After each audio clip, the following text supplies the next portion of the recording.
জানিয়ে দিব সর্বশেষ আপডেট বাংলা সংবাদ। শুরুতেই শিরোনাম। জাকসু ইস্যুতে শিবির সভাপতি বললেন, দলকানা প্রশাসন দ্বারা কোনো বিশ্ববিদ্যালয় চলতে পারে না। এদিকে অনিয়মের অভিযোগ তুলে পদত্যাগ করলেন জাকসু নির্বাচন কমিশনার। জানাবো, ডাকসু নির্বাচনে গণতান্ত্রিক ছাত্র সংসদের ভরাডুবিতে এনসিপিতে নানা প্রতিক্রিয়া। এদিকে ডাকসু নির্বাচনে ছাত্র দলের এমন ভরাডুবির কারণ আসলে কি? ছাত্র সংসদ নির্বাচনের নিরপেক্ষতা নিয়ে প্রশ্ন উঠেছে বলেছেন ডাক্তার জাহিদ হোসেন। এরপরেই থাকবে, ফ্যাসিবাদ মুক্ত বাংলাদেশ গড়তে পিআর পদ্ধতিতে নির্বাচন চাই বললেন চরমোনাই পীর। সর্বশেষ জানাবো, জুলাই সনদ বাস্তবায়ন না করে নির্বাচন হবে না বলেছেন ব্যারিস্টার ফুয়াদ। শুনছিলেন গুরুত্বপূর্ণ আপডেট বাংলা সংবাদগুলোর শিরোনাম, এবারে বিস্তারিত।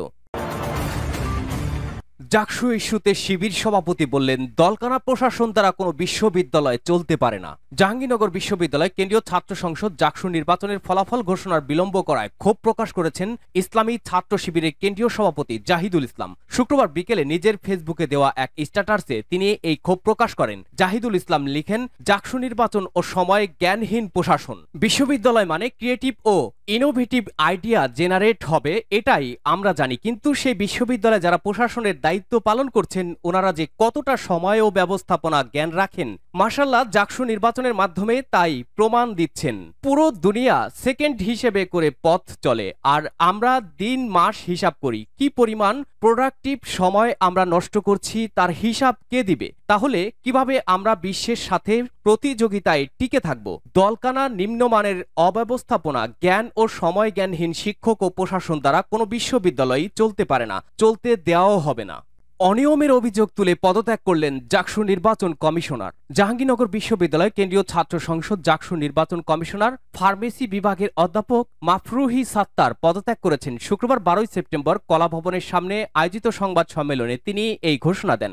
অধ্যাপক মাফরুহি সাত্তার বলেন, নির্বাচনে অনেক অনিয়ম ও মারাত্মক ত্রুটি লক্ষ্য করেছি, যা পুরো প্রক্রিয়াকে প্রশ্নবিদ্ধ করেছে। কমিশনের অন্য সদস্যদের সঙ্গে আলোচনায় মতামত দিয়েও সমাধান হয়নি, বরং আমার প্রস্তাব পাশ কাটিয়ে ভোট গণনা শুরু করা হয়েছে। তিনি বলেন, এমন পরিস্থিতিতে সময় ও সুযোগের সীমাবদ্ধতার কারণে দায়িত্ব পালন করা সম্ভব নয়, তাই আমি নির্বাচন কমিশনার পদ থেকে পদত্যাগ করছি। ডাকসু নির্বাচনে গণতান্ত্রিক ছাত্র সংসদের ভরাডুবিতে এনসিপিতে নানা প্রতিক্রিয়া।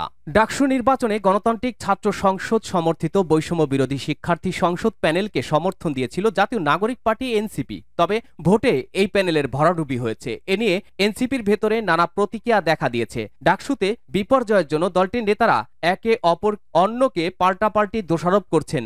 এনসিপি তারুণ্য নির্ভর দল হওয়ায় শিক্ষার্থীদের মধ্যে তাদের অবস্থান বা গ্রহণযোগ্যতা এখন কেমন, ডাকসু নির্বাচনের ফলাফলের মাধ্যমে তা অনেকেই বুঝতে চাইবেন, এমন ধারণা দলটির নেতাদের মধ্যেও ছিল। সে কারণে ডাকসু নির্বাচন নিয়ে দলটির নেতাকর্মীদের নানামুখী তৎপরতা ছিল, কিন্তু ভোটে এর প্রতিফলন কতটা ঘটল তা নিয়ে প্রশ্ন উঠেছে। গণতান্ত্রিক ছাত্র সংসদকে অনেকে এনসিপির ছাত্র সংসদ মনে করে থাকেন। ডাকসু নির্বাচনে বৈষম্য বিরোধী শিক্ষার্থী সংসদের ভিপি প্রার্থী ছিলেন।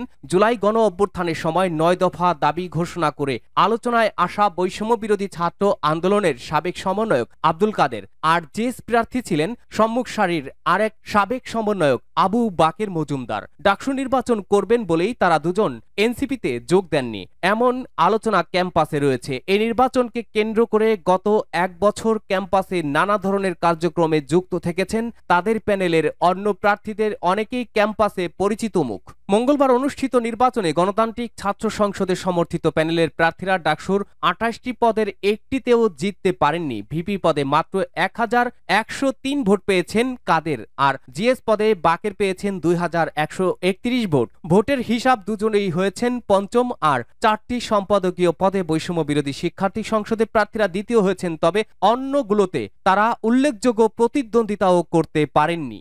ডাকসু নির্বাচনে ছাত্রদলের এমন ভরাডুবির কারণ কি? ডাকসু নির্বাচনে অংশ নেবে কিনা এ নিয়ে শুরু থেকেই এক ধরনের দ্বিধা ও অনিশ্চয়তার মধ্যে ছিল জাতীয়তাবাদী ছাত্রদল। প্রতিদ্বন্দ্বী সংগঠনগুলো যখন ক্যাম্পাসে নানাভাবে তৎপরতা চালাচ্ছে, তখনও ছাত্রদল নিজেদের প্যানেল ঘোষণা করতে পারেনি। ভিপি পদে প্রার্থী কে হবেন সে বিষয়ে সংগঠনটির কর্মী সমর্থকদেরও স্পষ্ট কোনো ধারণা ছিল না। ভোটের মাত্র 20 দিন আগে প্যানেল ঘোষণা করে ছাত্রদল। পর্যাপ্ত প্রস্তুতি না থাকা, সুষ্ঠু পরিকল্পনার অভাব এবং প্রচারণার কৌশল কি হবে তা নির্ধারণের ক্ষেত্রেও ছাত্রদলের মধ্যে সঠিক সমন্বয় দেখা যায়নি। জুলাই গণ অভ্যুত্থানের পর গত এক বছরে ছাত্র শিবির যেভাবে তাদের দুই নেতা আবু সাদিক কায়েম ও এস.এম. ফরহাদকে ক্যাম্পাসে নানাভাবে ফোকাস অর্থাৎ সামনে আনা করেছে, ছাত্রদল সে অর্থে তাদের কোনো নেতাকে শিক্ষার্থীদের কাছে তুলে ধরতে পারেনি। উল্টো ভিপি পদে ছাত্রদলের হয়ে কে নির্বাচন করবেন সেটি ভোটের তফসিল ঘোষণার পরেও নিশ্চিত করে কেউ জানত না।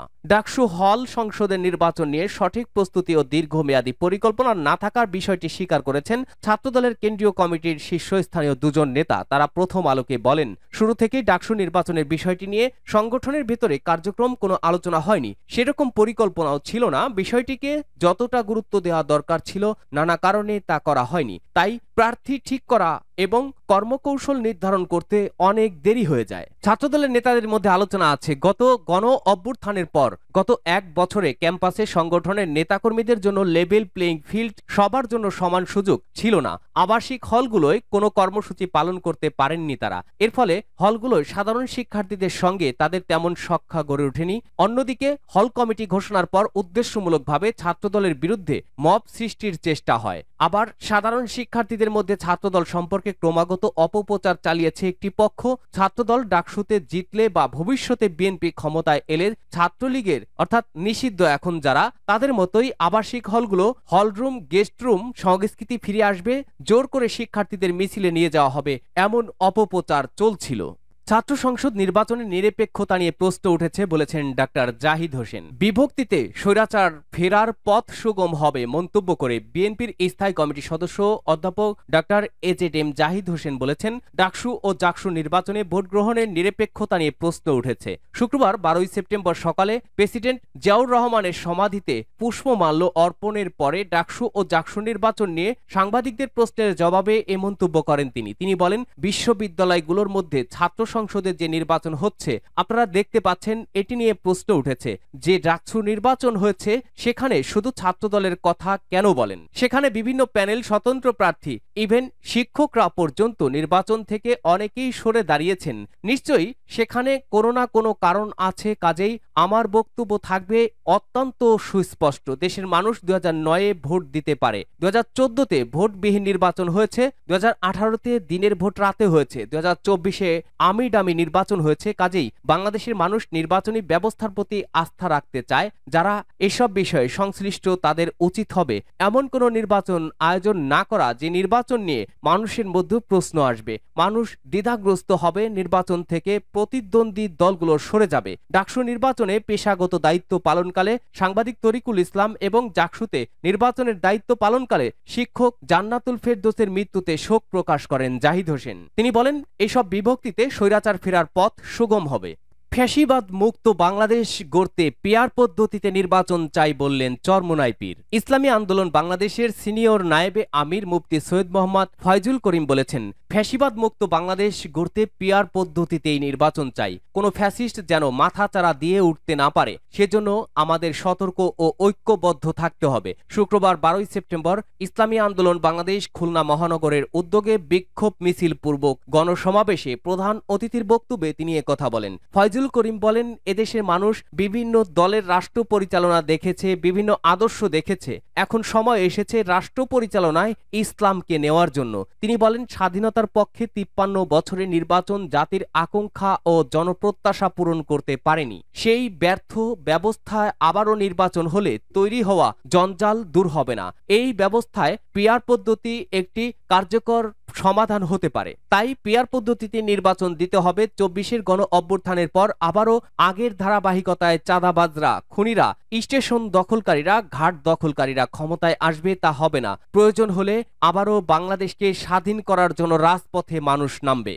জুলাই সনদ বাস্তবায়ন না করে নির্বাচন হবে না বলেছেন আসাদুজ্জামান ফুয়াদ। এবি পার্টির সাধারণ সম্পাদক ব্যারিস্টার আসাদুজ্জামান ফুয়াদ বলেছেন, জুলাই সনদ বাস্তবায়নের বিষয়টি চূড়ান্ত না করে দেশে কোনো নির্বাচন হবে না। শুক্রবার সকালে বরিশাল প্রেস ক্লাবে সাংবাদিকদের সঙ্গে মতবিনিময়ে তিনি একথা বলেন। জুলাই সনদ বাস্তবায়নে প্রয়োজনে গণপরিষদ নির্বাচন কিংবা হ্যাঁ না ভোট দিতে হবে। এই সনদ বাস্তবায়নের জন্য জাতীয় নির্বাচনের পর আরও 5 বছর অপেক্ষা করতে দেশের ছাত্র জনতা জুলাই যুদ্ধে জীবন দেয়নি। সকাল 10:30 10:30টার দিকে প্রেস ক্লাব মিলনায়তনে অনুষ্ঠিত এই মতবিনিময়ে উপস্থিত ছিলেন বরিশাল জেলা ও মহানগর এবি পার্টির সদস্য সচিব জিএম রাব্বি। জাতীয় রাজনীতি সম্পর্কে বলতে গিয়ে আসাদুজ্জামান ফুয়াদ বলেন, ডাকসু নির্বাচনে ভোটারদের প্রকৃত চাওয়া বুঝতে ব্যর্থ হয়েছে বিএনপি সহ আরও কয়েকটি বড় রাজনৈতিক দল। এই নির্বাচনে মূলত রাজনীতির প্রচলিত ধারা পরাজিত হয়েছে, চাঁদাবাজি, মাস্তানি, দখল, সন্ত্রাসের পরাজয় ঘটেছে। বর্তমান প্রজন্মের এই মানসিক চাওয়া বুঝতে ব্যর্থ হলে